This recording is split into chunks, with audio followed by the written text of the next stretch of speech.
is in four-part, Part 1, Part 2, Part 3, and Part 4. Now look at Part 1.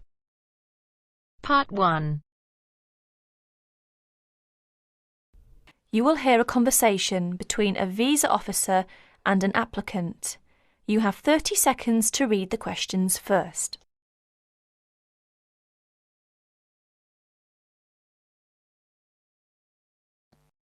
First, you have some time to look at questions 1 to 5.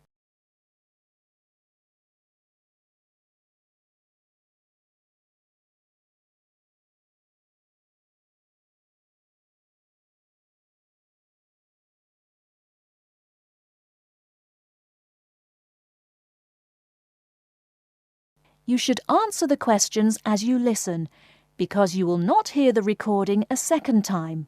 Listen carefully and answer questions 1 to 5. Good morning, Visa Office. How can I help you? Good morning. I'd like to apply for a visa to Australia, please. Certainly, sir. I'll just get a form and then I'll need to take some details down. OK, here we go. Right. Can I have your name, please? Yes, it's Akamora, Kelly Akamora. How do you spell that, please? K-E-double-L... No, your family name, please. Oh, sorry. It's O-K-A-M-U-R-A. O-K-A-M-U-R-A.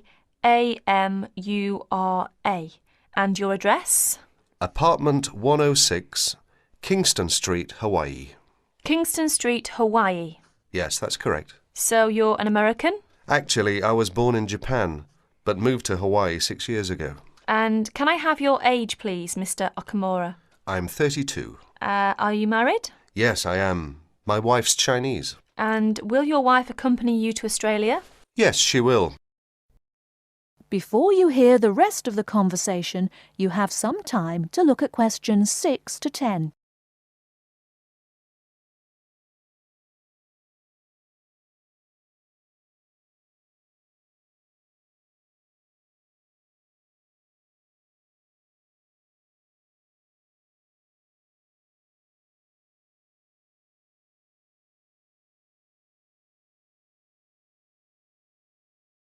Now listen and answer questions 6 to 10. And will your wife accompany you to Australia? Yes, she will. In fact, that's the reason we want to go. Her sister lives in Sydney. And do you have any relatives living in Australia? I used to have an uncle, but he died several years ago. Now there's only my sister-in-law and my wife's cousin. So the purpose of your trip is to visit your wife's relatives, am I correct? Well, not exactly. Mainly because I have my own training company and I will be looking for business opportunities. Although I do want to do some travelling as well. You know, see some of the sights, that sort of thing. Although I don't intend to work in Australia. And your wife? What will she be doing? She'll be studying English. She wants a student visa. And how long do you plan to stay? About 1 year, I guess.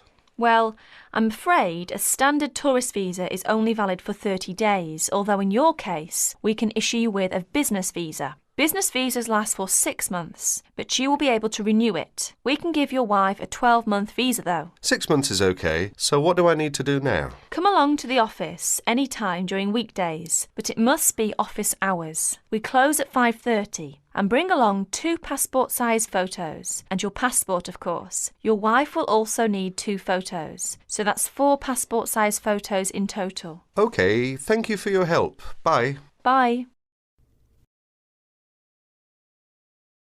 That is the end of Part 1. You now have half a minute to check your answers.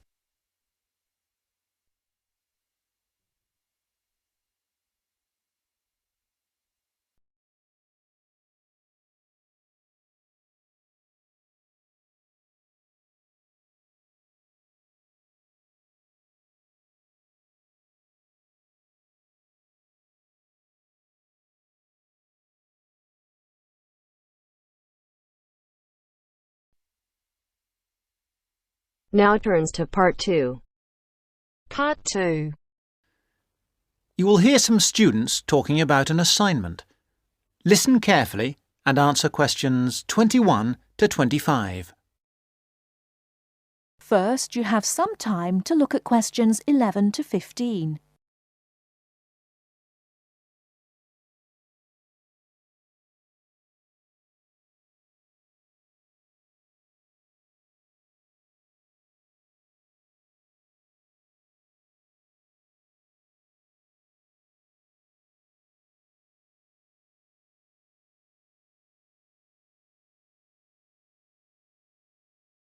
Now, listen carefully and answer questions 11 to 15.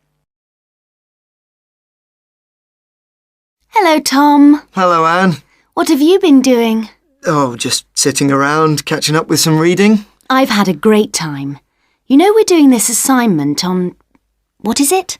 Museums, their costs and benefits. That's right. Well, I've been to the Sandgate Museum. It was really good. These local museums are really interesting because they connect people with the history of one special place. We all know about kings and emperors and battles and wars, but local museums tell us about the everyday lives of ordinary people, and that's why they are so important. I'm not so sure about that. I think they are of interest, but they're so small that they can't give a true picture. They do their best. I don't really agree. They do give a true picture, but perhaps not a full picture. It's the truth, but not the whole truth. I think the smallness is the number one problem. Because they're small and local, they attract few visitors. That's why they have so little money. And because they have little money, they can't buy or maintain many really interesting exhibits.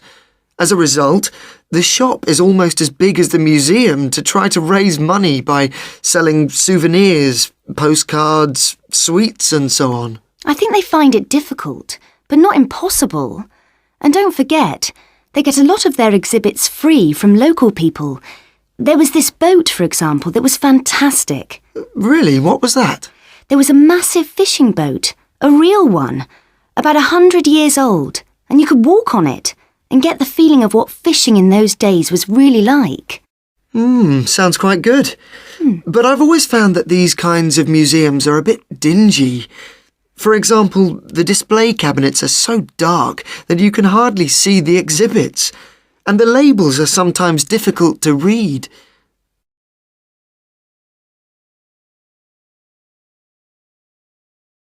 Before you hear the rest of the talk, you have some time to look at questions 16 to 20.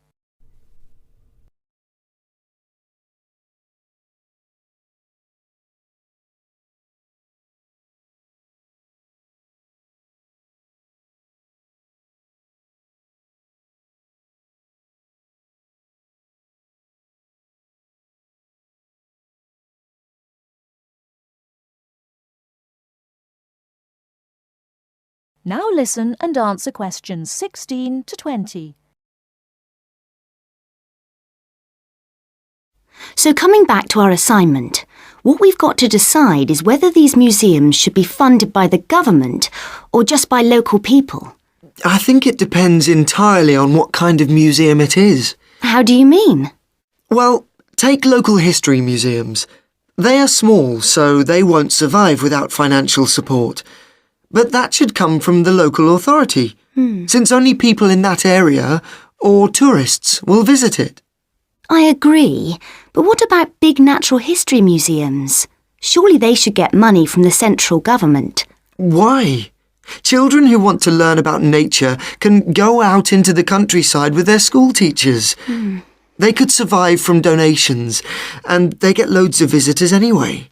The state should spend more on science museums, since not enough people are studying science these days. I'm not so sure, but I do think a sort of museum which should not get public funds is the craft museum. Yes, like museums of cotton weaving. Yeah, which are of interest to only a very small number of people, and they should pay for it. I agree, but a working farm is a different thing again.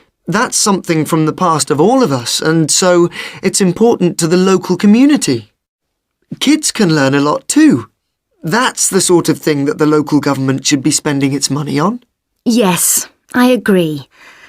Well, I think we've got plenty of ideas for our assignment.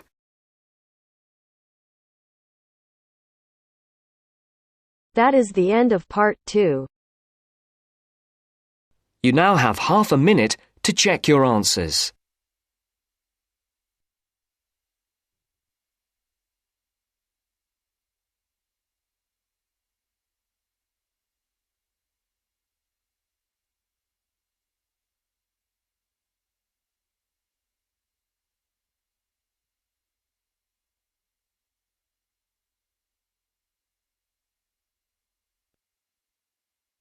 Now turns to Part 3. Part 3. You will hear two students discussing the subject of rock art. First, you have some time to look at questions 21 to 27.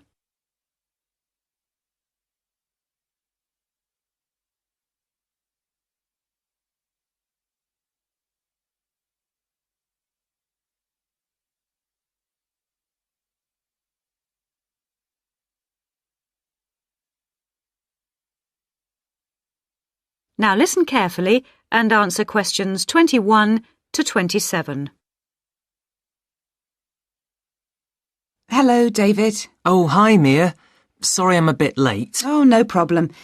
Thanks for agreeing to help me with my assignment today. I really needed to go over it with someone. Sure. You were going to talk about European rock art, weren't you? Yes, the rock drawings in the caves of Lascaux in western France. Oh, fantastic. Over 13,000 years old, I believe. What sort of drawings are they? They're drawings of animals on the whole, but you can also find some human representations, as well as some signs. There are roughly 600 drawings at Lascaux. Really? Were they mostly pictures of bulls? Well, no, actually. The animal most depicted was the horse. Have a look at this graph. It shows the distribution of the different animals. You see, first the horse, and then, after that, a sort of prehistoric bull. Oh, OK. That's interesting, isn't it? And the third most commonly drawn creature was the stag. There were some other animals, but these are the main ones. What are the drawings like? I mean, what sort of style? Well, the bulls are depicted very figuratively. They're not very realistic.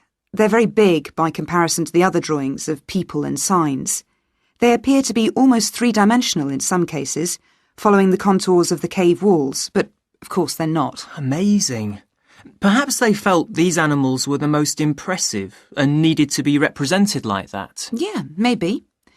The drawings of humans, by contrast, consist of just simple lines, like the stick figures my little sister draws. Perhaps humans were seen as less important. Perhaps. What about the signs? How did they draw them?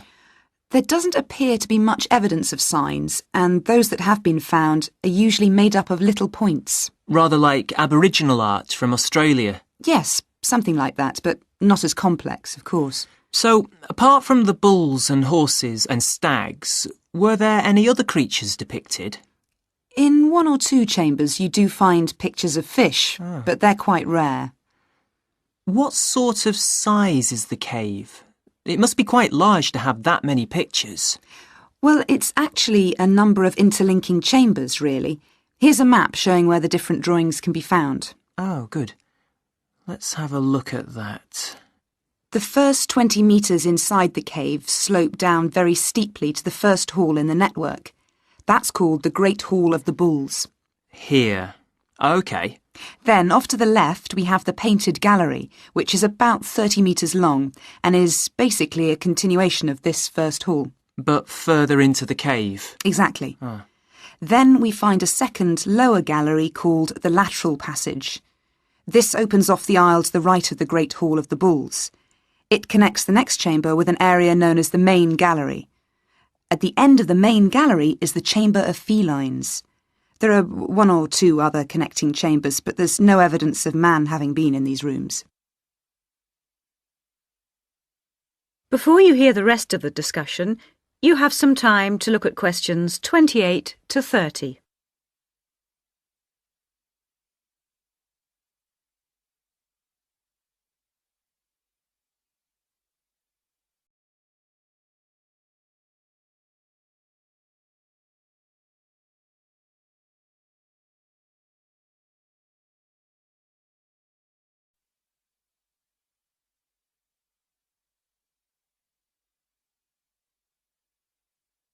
Now listen and answer questions 28 to 30.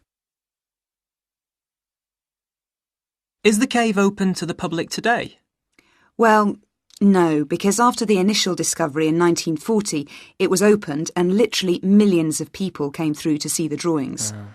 Then, in the 50s, the experts started to worry about the damage being done to the drawings, and the government finally closed the Lascaux cave in 1963. Is that so? It wasn't really the tourists that were doing the harm, but the fact that after thousands of years the cave was suddenly open to the atmosphere, and so bacteria and fungi started to destroy the pictures. You need a special permit to enter the cave now, and very few people can get that, unless they're scientists or have some official status. It's a shame, but I can see that they had to do something to protect the cave. So that means you can no longer see this rock art. Well, not exactly. What they've done is recreate the drawings in a man-made cave, which you can visit. Oh, brilliant. Yeah, the authorities decided to reproduce the two best sections of the site, so they've created a life-size copy of the Hall of the Bulls and of the painted gallery. It's just a cement shell, which corresponds in shape to the interior of the original. So now you can visit the caves without actually harming any of the 13,000-year-old paintings. Mm-hmm.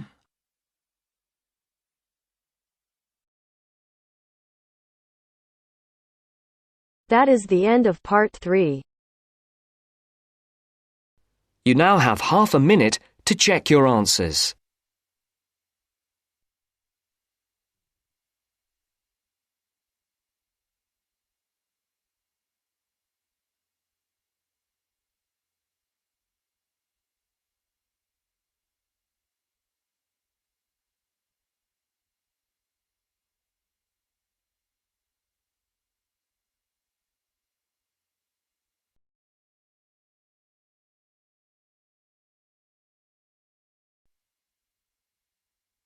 Now turns to part 4. Part 4. Now turns to part 4. Part 4. You will hear a talk on local businesses at a university business centre. First, you have some time to look at questions 31 to 40.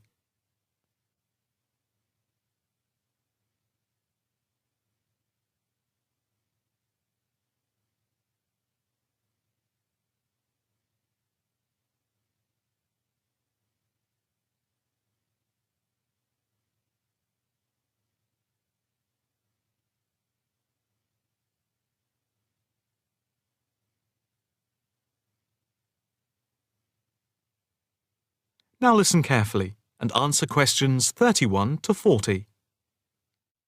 The subject of this evening's talk at the North Bank Business Centre is local businesses in the area surrounding the university and the benefit they bring to the employment prospects of people in the local area, especially young people at the beginning of their career. We established the centre in response to approaches from several business people in the area who had wanted to start up new businesses but who had not managed to find any help locally and did not know where to turn. Moreover, they had all, without exception, come up against enormous bureaucratic obstacles. We therefore invited them in as a group to meet the members of the department and the students. Stemming from that is the centre, which now focuses mainly but not exclusively on business startups. Just after the centre was set up, snapshot research conducted by the department over the telephone gave some startling results. The information about local businesses revealed that 3 out of every 10 local business startups that we could collect information on had failed within the first 6 months, and another 5 had gone within the year, leaving only 2. The most common reasons given for the businesses closing were, first, high rents, which are 33% higher than the national average due to the area being very central. Second, lack of knowledge about grants, basically because of ignorance about how to access them. And thirdly, a lack of business support, because they did not know where to obtain advice from. Since the centre came into existence 3 years ago, we have helped change this climate of failure. The current statistics show a remarkable turnaround in the fortunes of local businesses.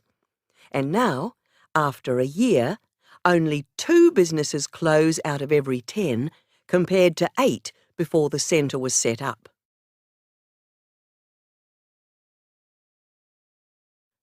6 local businesses are now taking part in a work placement and monitoring scheme, which is of mutual benefit to ourselves and the companies involved.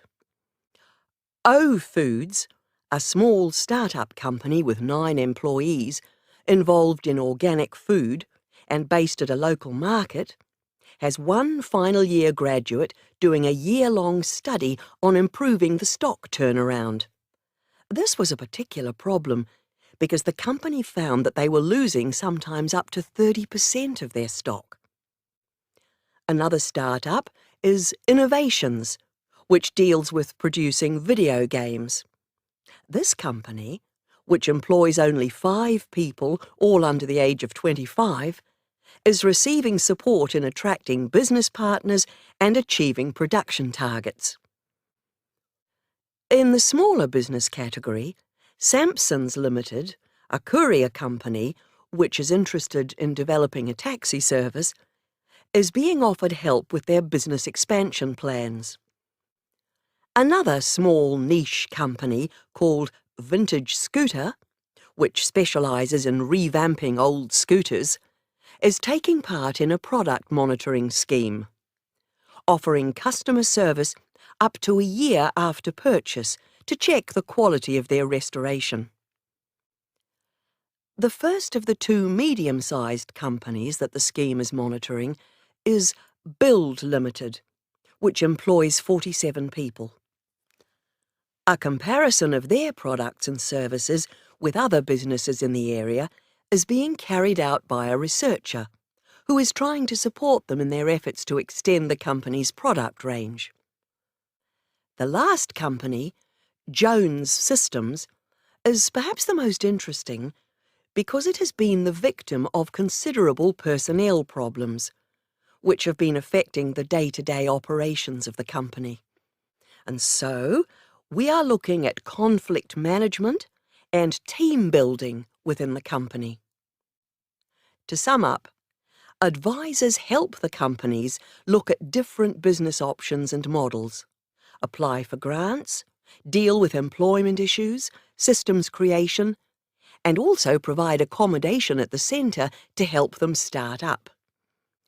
E-mentoring for fledgling businesses is also in operation for those who find it difficult to attend the centre personally. The programme is funded by grants from local authorities. That is the end of part 4. You now have half a minute to check your answers.